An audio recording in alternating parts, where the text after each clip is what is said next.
What's up, everybody? Hope all you guys are having a great Tuesday and Wednesday Eve so far, guys. And I hope you guys are ready for the beginning of a new month on the channel. Because tomorrow is not only Wednesday, not only is tomorrow but tomorrow is officially the beginning of a new month, and it will be month number 7 of 2026. Now, I got to be honest with you guys. I feel like the year of 2026 is going by super fast. I mean, at least that's me. At least the summer is going by super fast. But anyway, guys, since today is June 30th, the last day of June, I am going to wrap up everything in one video talking about my mental health journey. As you guys know, June is Men's Mental Health Awareness Month. I am going to be talking about everything from my time in a mental hospital as a kid and adult, and then I'm also going to talk about my mental health journey outside of that as well. So as always, drop a like if you enjoy. Let's get started. All right, guys, so let's go all the way to the beginning. So if you guys have followed my channel for a while, or you guys have known my journey personally, guys, I got first diagnosed with mental health when I was a sophomore in high school. So this is the 2013-2014 school year. I ended up getting hospitalized 4 times in a behavioral hospital that school year. And for all of you who don't know, that is a short-term mental hospital, okay? And so I got put there on self-harm and suicidal tendencies and all of that, guys. But before we can move on, guys, let me relapse on one thing, okay? I got bullied tremendously in high school. I got told by kids that I should overdose. I got told by kids I should go kill myself. I literally got told by a classmate in class I was better off not on this planet. And you got to understand, guys, that I'm not just some teenager. At the end of the day, I'm still a kid. I'm still an adolescent. And that the brain is, not fully developed yet when you are in high school. And, being told those things day in and day out, 5 days a week, multiple times a day, you actually literally buy into it because you believe that the only way to stop all this is if you do it. Okay. Now, my psychiatrist and my psychologist, they told me you need to report it. You just do. Okay. It doesn't matter if you know the kid's name, report it. I reported it, and unfortunately, the school did nothing about it. They literally said they would look into it, and 3 weeks later, nothing changed. If anything changed, the bullying went up a level. And so, I'm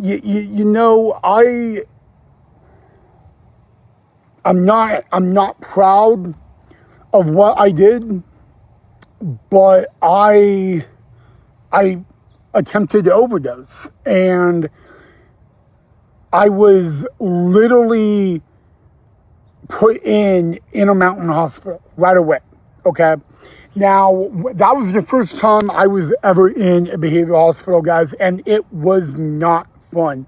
Not only am I in the hospital, not only am I, there for self-harm and attempted suicide, I also am at a point where I was lost. I did not believe anybody that said good things about me. I literally believed I was worthless. I literally believed I was a piece of shit. And at the end of the day, guys, between the 2013 and 2014 school year, which was my sophomore year, I was hospitalized in that hospital 4 times. And so let me run through what the day was. 7 days a week while I was in there. And I was in there over 2 weeks. Over 2 weeks. So my day, Monday through Sunday, was waking up at 7 a.m. At 7 a.m., I woke up, I ate breakfast. All right? From 7 a.m. to 7:45, I had breakfast. Monday through Friday. Okay, once 7:45 hit, I was back in my room. I did not come out of my room until 9 a.m. 9 a.m. was med call. 9:30 was group. It was goal group. And what you had to do is, write down your goals based on why you were there. And you had to, talk about it. I mean, these are things that, any teen is going to struggle with. And, and then 10 o'clock hit, 10 o'clock in the morning, I would, Monday through Friday from 10 a.m. to 11 a.m., I would be in school. Yes, you did go to school. And I had to do all my work from high school in class in there. And I had to do assignments from my caseworker. Guys, let me just sum up my day Monday through Friday, all right? I did not have TV time. I did not have free time until about 7 o'clock at night. Monday through Friday, literally, I was in group, I was in class. I was in group, I was in class. I had mealtime. And the one thing that I will say that was really good is how structured my day was. I had literally very little control on what I could do throughout the day. And a matter of fact, guys, I had to go to group, I had to go to class, and you got to also understand it was good for me. Even at that time, I disagreed with it. And, guys, let me just say one thing. I don't care what kind of person you are, gay, LGBTQ. No one should be told in their entire life that they should be better off there. No one. All right. And I did you know what? I did not fight the system. And what I mean by that is when I went in, I did not resist anything. If they told me to do something, I did it. If I were trying to get out, I did group. I was literally obsessed with getting my work done to get out. Now, the good news is I did everything right in there. Followed rules, never caused problems. Bad news is I was in, all 4 times I was in there 20 days or more. All right. And, I'm with patients who are, kids as well, who I've never met, different vibes, different personalities, and you know what? Every time I got out, I thought it was going to be the end and better, and then I would be back in. And finally, I got told my caseworker that if I came in one more time, I could be transferred to state hospital, okay? Because remember, it was 4 times in one school year. So let me be honest with you, okay? I get asked this, to this day I get asked this, okay? There are people in behavioral hospitals who do not take this seriously. And another way is They go in thinking it is a vacation from reality, but in reality, it is not. All right, if you go to a behavioral hospital, guys, this is the main three things you are there for. A form of mental illness, drug rehab, alcohol rehab. That's it. Mainly those three. It is extremely rare, and I'm serious on this, okay? Extremely rare that you are going to be placed in a behavioral hospital that does not fall in those three.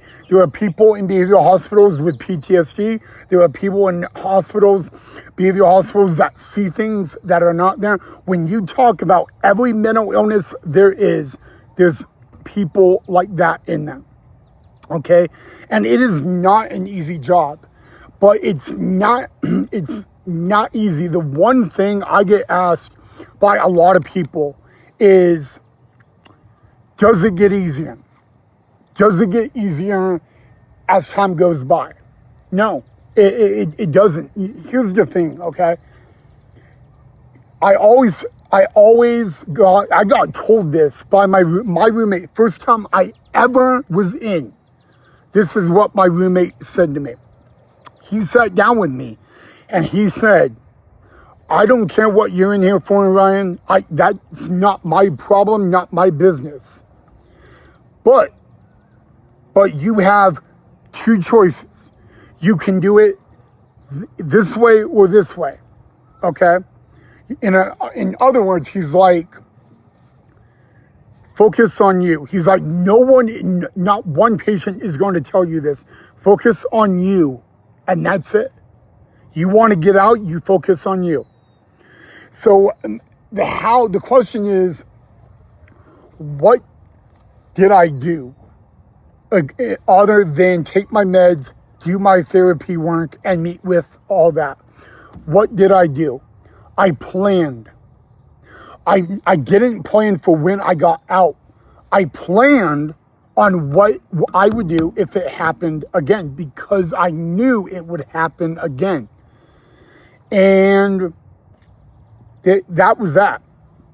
But guys, my mental health journey as a adolescent getting out of the hospital was not easy as well. I got bullied on social media. I literally got bullied on social media to the degree that 7 kids were arrested for what they said. I got bullied severely on social media to the point that people on the East Coast were finding out about it. So you're probably asking me, well, how did I find out about all this crap and all that? It's actually really, really interesting how I found out. If you guys don't know this, some of you guys do, I have 4 family members that are in law enforcement, and I kind of did something they requested against. They kind of asked me, you want to know how many people are bullying you on social media? They're like, we could pull it up, but believe me, you're not going to want to see it. And I wanted to see it. They showed me, and it was astonishing. So, as a juvenile, adolescent, whether I was diagnosed with bipolar disorder, I was diagnosed with depression, I was diagnosed with schizophrenia, and I got diagnosed with PTSD. Okay, and that's just as an adolescent. Okay, as an adult, I got diagnosed with paranoid schiz disorder. Now, that's not very common, and it's not really heard of. If I could sum that up in one definition, it basically is paranoia. Like a big example would be, you think people are out to get you. Last November, I was hospitalized for 31 days due to it, and it was to the degree I did not trust anyone in my family. I trusted nobody. There were police officers that I've known for over 5 years who have helped me with my mental health, and I couldn't trust them. So the only resolution to this was hospitalization. And you know what? The one thing, I'll sum it up for you guys, is what my family went through, what my girlfriend went through last November. Last November, December, I didn't want my girlfriend to visit me. Not because I was mad at her, but I did not want her to see me like this. And she ended up visiting me. And when I asked her why, she looked at me and she said, Ryan, we've known each other for 7 years. And I've been there every step of the way, no matter how bad it got, for 7 years. And she's like, I know what you told me, but I also know this.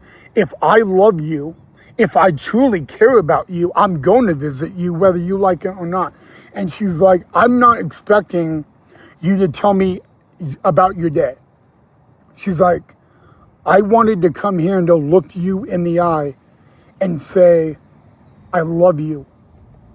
And I care about you, and I want you to succeed, and all that. And she's like, this may sound crazy, but she's like, everything that's going on in your head, it's in your head. No one's out to get you, but at the same time, look at it in another way. Look at it in my perspective. So guys, if you guys are watching this video, I just told you a lot about my life. Some of you don't know, okay? And every day is a battle. There's a song by Dan and Shay, okay? And it's called Say So, all right? And one of the lyrics in that song, towards the end of the song, is, tomorrow the sun will shine, tomorrow's another day. Okay?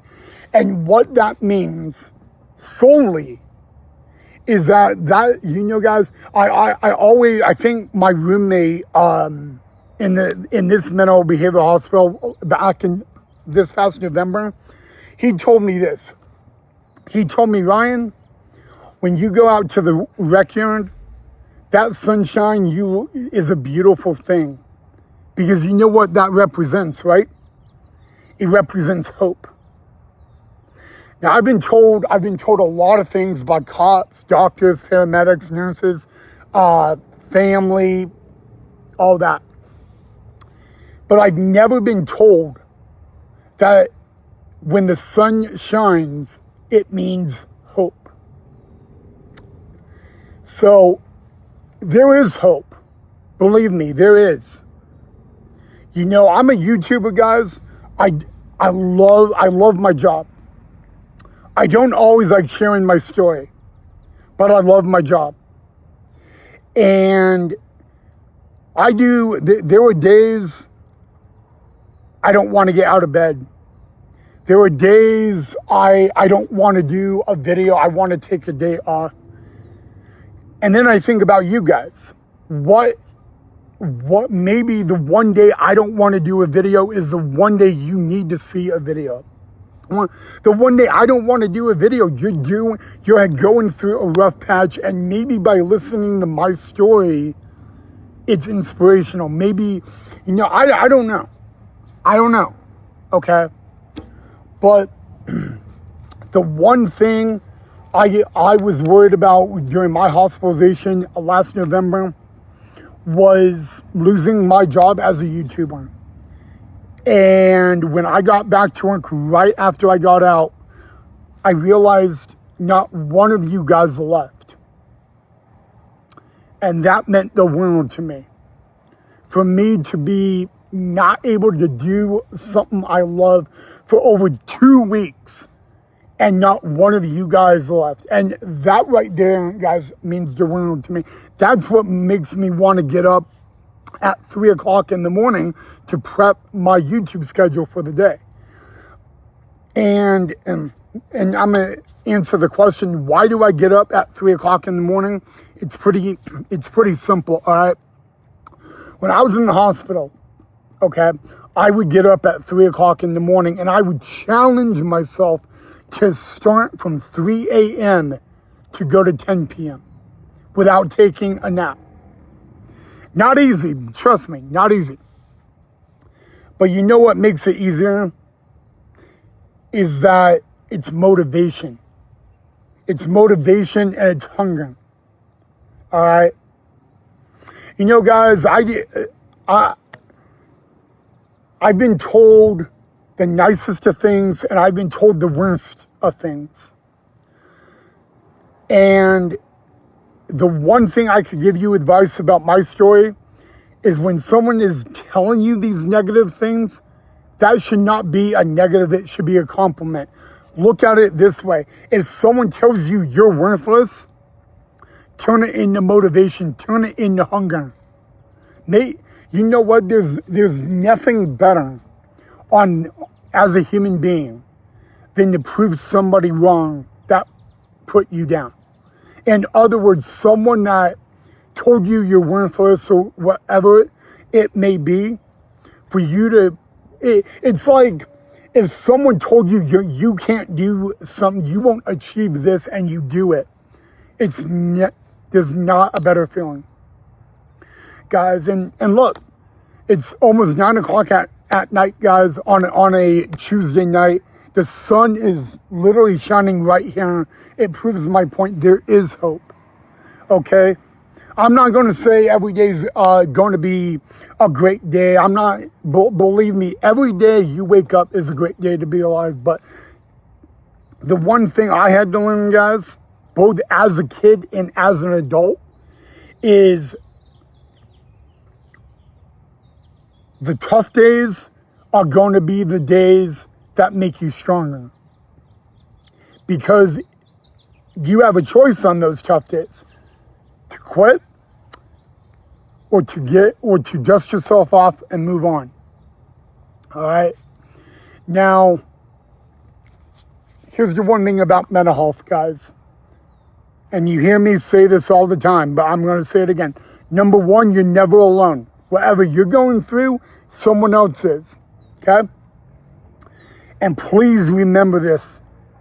Guys, there is nothing wrong with saying you are not okay. I want you guys to remember that. Okay? If there is something going on, it's okay to say you're not doing okay. But you cannot use your mental health as an excuse. I can't say I'm having a rough day, I can't do a video. If I'm having a rough day, I got to find a way to do this video for you guys. Okay? So remember this, guys, with every single one of you guys out there, and whether I know you or not, I love you guys. I want you guys to have a great July, guys. Remember, we're only 4 days away from the 250th anniversary of Independence Day, guys. And I have a very special episode planned for you guys on that channel. But I don't want to really waste your guys' time to go on and on and on.